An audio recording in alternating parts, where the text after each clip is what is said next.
கேக்குதம்மா நில்லு. பூவை எடுத்து தேனை எடுத்து எதுக்கு இங்கே வரணும்?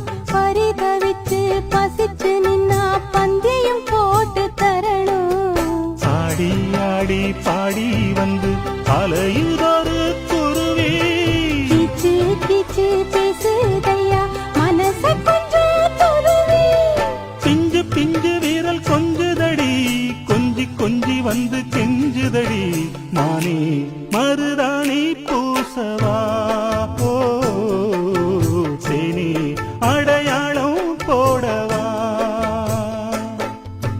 மல்லிகை முத்து மனச தொட்டு இழுக்குதையா மானே. வளையல் மிட்டு வயச தொட்டு வளைக்குதையா மீனே. மந்தார செடி ஓரத்திலே மாமன் நடத்துற பாடத்திலே